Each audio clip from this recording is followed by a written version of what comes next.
오늘 본문이 나오기 직전에 있었던 사건이 뭐였냐면 스데반 집사의 순교하는 장면이 나와요.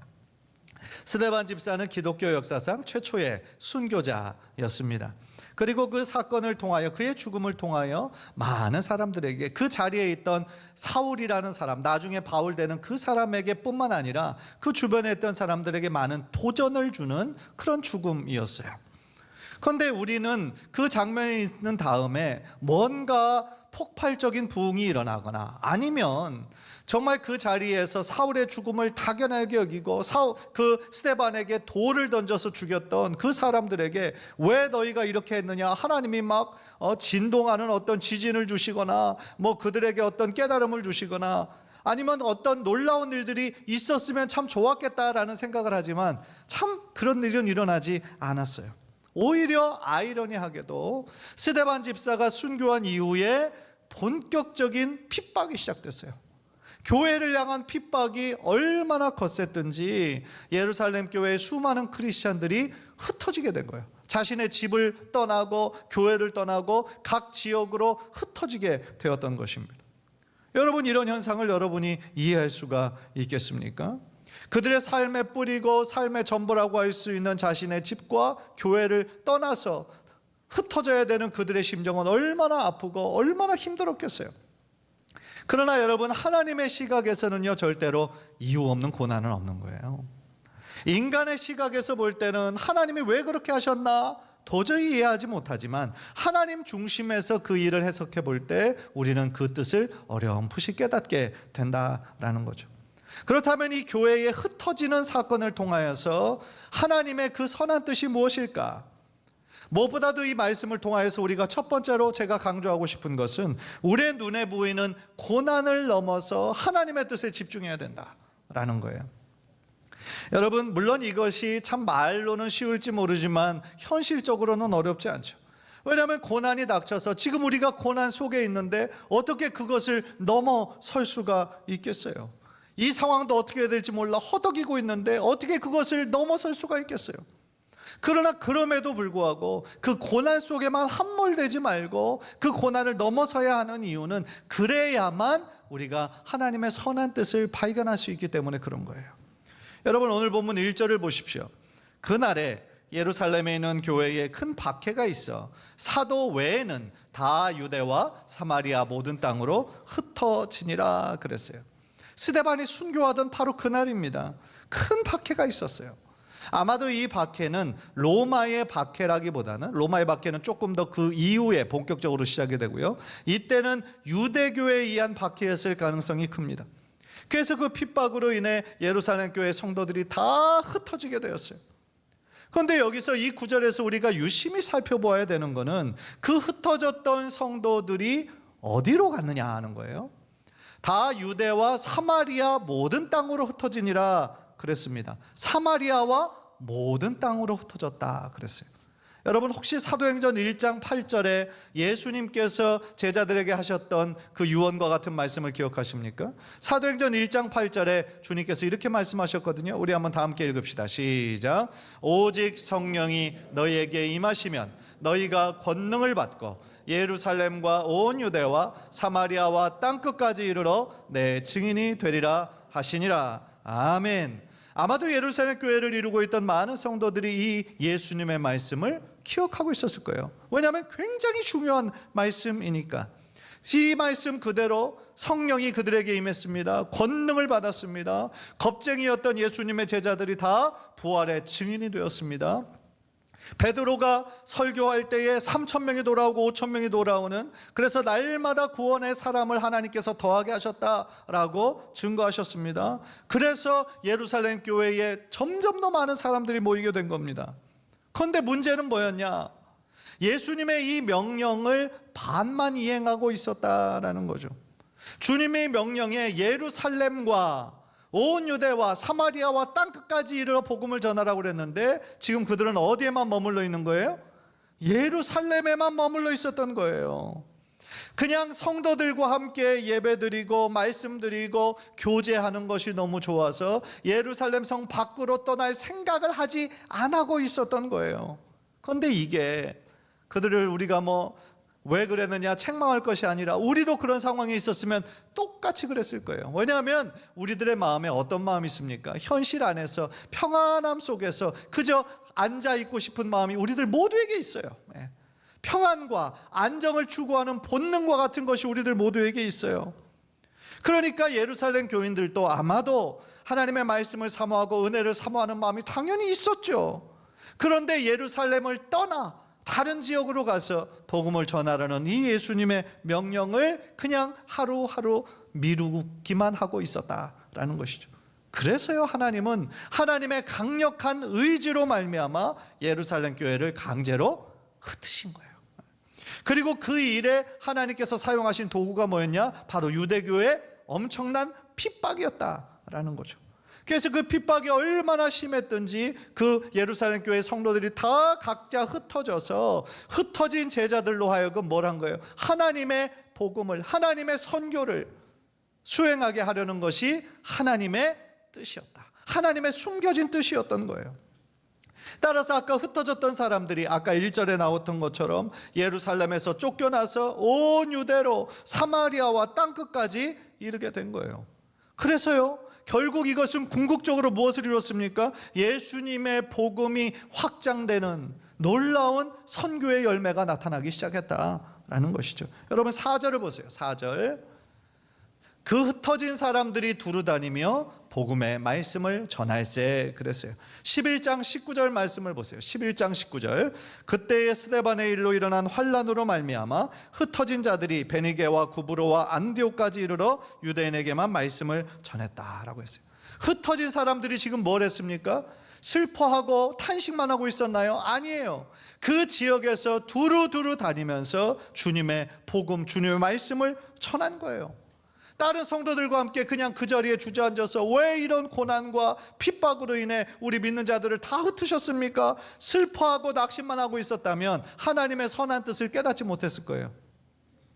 그들은 비록 고난과 핍박으로 예루살렘에서 흩어진 것이 너무 슬프고 안타까웠지만 그 핍박을 통해 기도하면서 뭘 깨달은 거예요? 하나님의 감춰져 있는 뜻을 깨달은 거예요. 그리고 예수님이 그 승천하시기 전에 제자들에게 명령하셨던 그 명령을 다시 한번 마음에 깊이 깨닫게 되었다라는 것이죠. 이 말씀은요, 오늘날 우리 모든 교회에게 굉장히 강한 음성으로 들려주시는 말씀이에요. 왜냐하면 교회의 참 사명이 무엇인가? 그거에 대해서 우리에게 가르쳐주고 있잖아요. 교회의 참된 사명은요, 예배하고 성경 공부하고 교제하는 것이 다가 아니다라는 거예요. 그게 다가 아니에요. 그건 교회의 사명 중에 절반에 불과한 거예요. 교회는 모이기에 힘쓸 뿐만 아니라 또한 흩어지는 교회가 되어야 된다라는 거예요. 여러분 이 말을 오해하지 마십시오. 교회는요 어떤 곳입니까? 교회라는 에클레시아라는 말이 세상으로부터 부름받은 자들의 모임이다 그랬어요. 교회는 건물이 아니다. 교회는 주의 이름으로 모인 사람들의 모임이다 그랬어요. 그래서 우리 자신이 다 교회다. 왜? 우리 한 사람 한 사람 안에 성령님이 거하시는 성전이 바로 우리들이기 때문에 우리가 주님의 움직이는 교회다. 제가 그렇게 말씀을 드렸잖아요. 따라서 우리가 열심히 모여야 하는 이유가 뭡니까? 하나님의 은혜 받고요, 성령 충만해졌어요. 다시 우리가 사는 삶의 현장으로, 세상으로 나아가기 위함이다라는 거예요. 그래서 제가 오늘 설교 제목을 모이는 교회, 흩어지는 교회 이렇게 정한 거예요. 따라서 우리가 열심히 모여서 하나님 예배하고 말씀을 공부하고 기도하고 또 성도들끼리 교제를 나눠야 하는 이유는 우리가 먼저 주님의 그 크신 사랑을 충만한 것을 경험을 해야 돼요. 우리 안에 채워져야 돼요. 그래서 우리 안에 채워지기 위해서 우리가 열심히 모이고 목장 모임을 통하여서 열심히 교제해야 되는 이유인 거예요. 그런데 더 나아가 그것이 최종적인 목표는 아니에요. 그런 목장 모임에 기쁨이 있고 치유가 있고 또 삶의 변화가 일어나고 그것을 통해서 이제는 그 목장 모임에 불신자들을 초대해야 되는 거예요. 불신자들을 초대해서 그들을 교회 모임으로 바로 나오고자 하면 불편하잖아요. 어색하잖아요. 그러니까 일단 목장 모임에 그런 불신자들을 초대해서 또 결과적으로는 예수님을 만나고 이 교회 다닌다는 사람들 이상한 사람들이 아니네. 이렇게 만나서 교제하고 식사하다 보니까 참 좋은 사람들이네. 그런 이미지를 갖게 되면 교회에 대한 문턱이 어떻게 돼요? 점점 낮아지죠. 교회 괜찮은 곳이구나. 미디어에서 뉴스에서 나오는 이상한 교회들만 많은 줄 알았더니 그렇지 않구나 라는 것을 배우게 되는 거죠. 여러분, 건강한 교회는 문턱이 높아서는 안 돼요. 문턱이 높아서는 안 되고 언제든지 그들이 편한 마음으로 올 수 있는 곳이 되어야 되는데, 현재 오늘날의 교회 모습은 문턱이 너무 높은 거예요. 그래서는 안 된다라는 것이죠. 사랑하는 성도 여러분, 오늘 본문에 나왔던 이 예루살렘 교회가 강제로 핍박으로 흩어진 사건은요, 외적인 눈으로 봤을 때, 인간적인 눈으로 봤을 때는 핍박의 결과예요. 어쩔 수 없이 흩어진 거예요. 그러나 하나님의 눈으로 보면 그것은 이방으로 향하는 선교의 열매였고, 그것은 축복의 통로가 되었던 거예요. 마찬가지입니다. 때때로 우리들의 삶에 인간적인 눈으로 보면 안 좋은 일들 만나죠. 위기 상황을 만나죠. 어려움과 고난이 있죠. 그러나 그 고난을요, 인간적인 눈으로 보면 답이 안 나와요. 내가 교회도 열심히 하고 헌금도 열심히 했던 거 하는데 왜 이런 어려움을 주나? 이해가 안 되는 거예요. 그러나 하나님의 눈으로 그 고난을 해석을 하면 그것은 고난 자체로 끝나는 것이 아니라 더 큰 축복을 주시기 위한 하나님의 변장된 축복이 될 수 있다는 거예요. 하나님은 좋으신 분이시고 우리를 너무나 사랑하셔서 자신의 사랑하는 아들 독생자 예수의 생명까지 맞바꾸신 분인데, 자녀들이 잘 되고 복 받는 것을 왜 좋아하지 않으시겠어요? 그런데 우리는 자꾸 편안함에 머물러 있어요. 익숙함에 머물러 있어요. 떠나지 않아요. 하나님의 사명을 감당하지 않아요. 자신이 스스로 만든 안전지대에만 머물러 있는 거예요. 그러니까 신앙이 자라지 않고 변하지 않고 20년 전, 30년 전에 머물러 있는 거예요. 그것은 하나님께서 보시기에 건강한 모습이 아닌 거예요. 그렇기 때문에 하나님께서는 강제로 어떤 고난과 위기를 통해서 우리들이 더욱더 우리들의 현재 주소를 깨닫게 하고, 이 눈에 보이는 앞에 고난과 위기를 통해서 더욱더 하나님의 시각에, 하나님의 목적에 우리가 발맞추기를 원하시는 하나님의 뜻이 있으시다라는 거예요. 간절히 바라기는, 여러분, 어떤 고난과 어떤 위기를 닥쳐도 우리들의 눈을 들어 하나님을 먼저 바라보시는 귀한 성도님들 되시기를 주님의 이름으로 간절히 축원합니다. 인간적인 방법으로 아무리 우리가 걱정하고 근심하고 염려해도 그 일이 조금 더 나아지지 않아요. 하나님께서 허락하신 거라면 하나님이 해결해 주실 수 있는 거예요.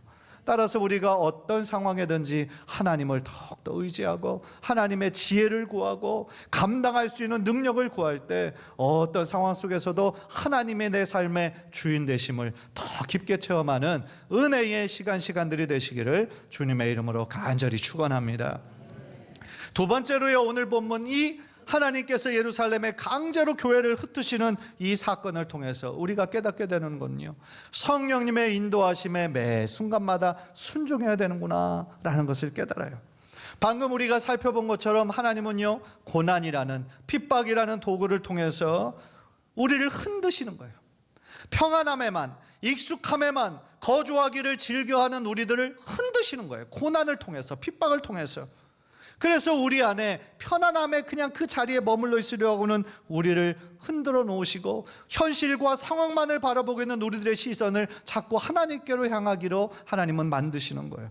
따라서 우리는 그것을 통하여 우리가 걸어가야 하는 그 삶의 분명한 목적과 방향을 깨닫게 해주시는 거예요. 그 다음에 우리가 해야 할 일은 뭡니까? 성령의 인도하심에 적극적으로 순종해야 된다라는 거예요. 오늘 본문에서 많은 흩어진 제자들 중에 굉장히 두드러지게 나오는 사람이 빌립이에요. 빌립 집사.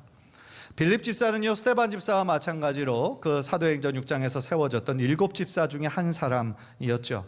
그래서 당시에 그 고아와 과부를 돌보는, 구제하고 봉사하는 일에 힘썼을 뿐만 아니라 특별히 복음을 증거하는 데도 굉장히 탁월하게 사역했던 사람이 바로 이 빌립 집사였어요. 그래서 바울은요, 이 빌립 집사를 이름 불러서 전도자다, 전도자 빌립이다, 그렇게 불렀어요. 전도자 빌립은요, 마치 나중에 정말 사역 열심히 하는 그 사도 바울과 같은 그런 뜨거운 개척 정신이 있었던 것 같아요.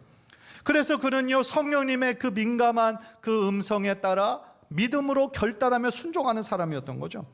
그래서 5절을 보니까 이런 말씀이 있어요. 빌립이 사마리아 성에 내려가 그리스도를 백성에게 전파하니 그랬어요. 그런데 이 전후 문맥을 봐도 하나님께서 빌립에게 뭐 너 사마리아 가서 복음을 전하라 명령하셨다든가 그런 구절들이 없어요. 그런데 이 빌립은 본인이 스스로 사마리아 성에 내가 내려가서 복음을 전해야 되겠다, 그렇게 결심을 하는 거죠. 아마도 성령님께서 그의 마음에 강하게 역사하셨겠죠. 그의 마음에 인도하셨겠죠. 따라서 그가 사마리아 성에 가서 복음을 전함으로 그 성에 하나님께로 돌아오는 많은 변화의 열매들이 나타나기 시작했다라는 거예요. 그런데 여러분, 사마리아는 유대인들의 입장에서는 쉽게 갈 곳이 아니에요.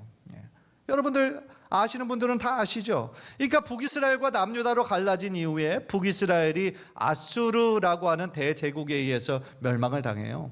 그런데 아수르가요, 그 자신의 그 식민지와 같은 그 나라에 어떤 정책을 펼쳤냐면 아수르의 사람을 그쪽으로 들어와서 강제로 결혼을 시키는 거예요.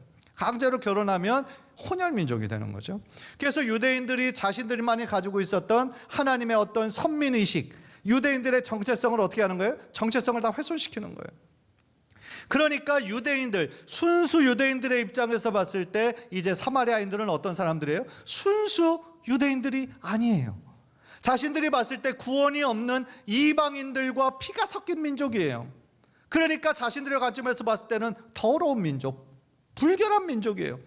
그러니까 사마리아 사람과 마주치는 것도 꺼려하고요, 심지어 그쪽을 거쳐서 가야 훨씬 더 빠른 지름길인데 그 길을 며칠 더 걸려서 그냥 옆으로 돌아가는 거예요. 그 정도로 이 사마리아인들을 만나기를 꺼려했단 말이죠. 그래서 요한복음 그 4장에 보면은 예수님께서 사마리아 여인에게 이렇게 전도하시는, 수가성 여인에게 이렇게 나아가는 장면이 있는데, 그 사마리아 여인이 예수님에게 이렇게 묻잖아요. 당신은 유대인인데 왜 사마리아인인 나에게 와서 말을 겁니까? 왜 그런 얘기를 할까요? 아무도 그렇게 하지 않는다라는 거예요. 유대인은 아무도 사마리아인에게 말을 걸지 않아요. 따뜻하게 그렇게 다가오지 않아요. 그런데 예수님은 그 사마리아 여인의 그 아픈 영혼, 정말 갈급한 영혼을 보셨기 때문에 그 사마리아 여인을 구원하기 위해서 일부러 그쪽으로 향하셨던 것이죠. 따라서요, 이 빌립은 다른 유대인들 다 꺼려하는 그 사마리아 지역에 가서 복음을 전했어요. 왜냐하면 사마리아에 있는 사람들도 역시 하나님의 은혜가 필요한 사람들이었기 때문에 그렇다라는 거죠. 그래서 8절을 보니까 그 성에 큰 기쁨이 있었다 그랬어요. 주님께서 주시는 사역이었고 그 성령님의 부르심에 순종했기 때문에 그 빌립의 사역 가운데 큰 열매가 맺혔다라는 것이죠. 또한 이 빌립에게는요, 사실은 개척자적인 그러한 마인드도 있었던 것 같아요.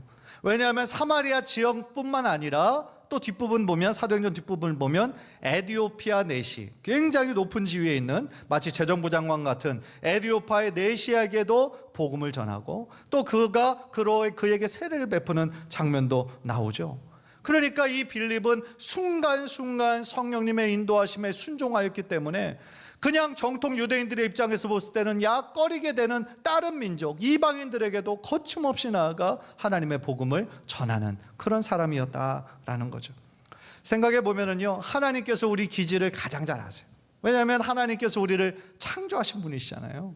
우리들의 고유한 그런 기질들이 다 있어요. 어떤 사람은 바울처럼 어떤 정말 처음 가보는 곳, 처음 만나는 사람들에게도 거침없이 나아가서 이렇게 사역을 할 수 있는 그런 기질도 있고요. 또 어떤 사람들에게는 디모데와 같은, 바나바와 같은, 그래서 다른 사람들이 이미 복음을 전해서 세워진 그 교회를 아름답게 세워나가는 그 일에 익숙한 사람들도 있는 거죠. 우리 교회도 그렇죠. 어떤 사업을 할 때 아주 그냥 처음 하는 사역이지만 구체적으로 그 사업을 잘 일으키시는 분들도 있고, 또 어떤 분들은 누가 딱 해놓은 거를 또 그거를 잘 개발시키는 분들도 있고 그렇다라는 것이죠. 그래서 어떤 성격이 하나님께서 더 잘 사용하시나 그런 건 없어요. 하나님께서 보시기에는 이런 사람 저런 사람 다 필요한 거예요. 따라서 우리들에게 그러한 고유한 성품과 기질을 허락하신 것도 하나님이시기 때문에 우리는 그분의 뜻대로 쓰시고자 하실 때 우리들의 마음의 그릇을 깨끗하게 준비해서 주님, 내가 가진 것은 참 부족하고 참 연약하지만 주님께서 쓰시고자 하시면 쓰시옵소서. 이렇게 주님께 순종하며 나아가는 사람을 하나님께서는 가장 기뻐하신다라는 것이죠. 생각하면 생각할수록 우리 하나님의 역사는 참 세밀하시고요, 정확하신 거예요. 우리 하나님은 우리의 모든 것을 다 아시고 주님의 선한 일에 우리를 사용하시기를 기뻐하시는 분이시다라는 거예요. 따라서 바울도 내가 약할 때 하나님의 감히 된다 그랬어요. 꼭 하나님은 지혜 있는 사람들, 돈 많은 사람들, 건강한 사람들만 쓰실 것 같잖아요. 그런데 아니라는 거예요. 하나님께서는 오히려 연약한 자, 못 배운 자, 가난한 자들을 하나님께서 들어서 스스로 강하다고, 스스로 지혜 있다고, 스스로 부자라고 생각하는 사람들을 부끄럽게 하시는 거예요. 하나님의 영광을 드러내시는 거예요. 따라서 우리가 모든 상황 속에 있든지 나보다 나를 더 잘하시는 하나님을 신뢰하며 나아갈 때 우리들의 삶에 하나님과 함께 동행하는 축복의 역사가 늘 있게 될 줄 믿습니다. 그래서 이 모든 일들을 통해서요, 사도행전이 계속하여 증언하고 있는 것은 뭐냐면, 사도행전, 어떻게 보면 사도들이 주인공인 것 같지만, 사도들이 복음을 전하고 각 지역에 교회가 세워지는 것 같지만, 사실은 사도행전이 아니라 성령행전인 거예요. 성령님께서 강권적으로 역사하셨고 사도들의 마음에, 제자들의 마음에 역사하시기 때문에 성령행전을 계속하며 쓰신 것이 바로 사도행전이다라는 것이죠. 사랑하는 성도 여러분, 우리 성도님들은 성령님의 인도하심에 순종하고 계세요? 성령님께서 여러분들의 삶을 인도하신다는 그 사실을 여러분들은 믿으십니까? 여러분, 순종하는 삶이란 건 거창한 것이 아니에요. 뭔가 큰 간증만 있어야 되는 것이 성령님의 인도하심이 아니에요. 우리가 있는 현재의 삶의 자리에서 순간순간 하나님이시라면, 예수님이라면 어떻게 하셨을까? 그거를 생각하고 기도하면서 하나님의 뜻을 구하는 삶, 그리고 그것을 깨달았다면 나의 작은 순종이라도 하나님의 뜻에 순종하는 거, 그게 바로 성령님의 인도하심을 따라가는 삶인 거예요. 바쁜 일상 속에서 얼마나 바빠요, 그죠? 아침 시간 또 얼마나 바빠요. 바쁜 일상 속에서 우리가 시간을 내서 하나님의 말씀 한 구절이라도 읽고 5분이라도 기도하고 그러한 삶을 매일매일 지속하기 위해서는 뭐가 필요한 거예요? 성령님의 순종하는 결단이 필요한 거예요. 아무나 할 수 없는 거예요. 선교하는 일에 동참하기 위해서 지금 70 넘으셔서 굳이 이 일을 안 하셔도 되는데 폐지를 주어가면서 하루에 몇 시간씩 자신의 시간과 자신의 모든 것들을 들여서 하나님께 선교 헌금하는 우리 성도님들 계세요. 얼마나 귀한 거예요.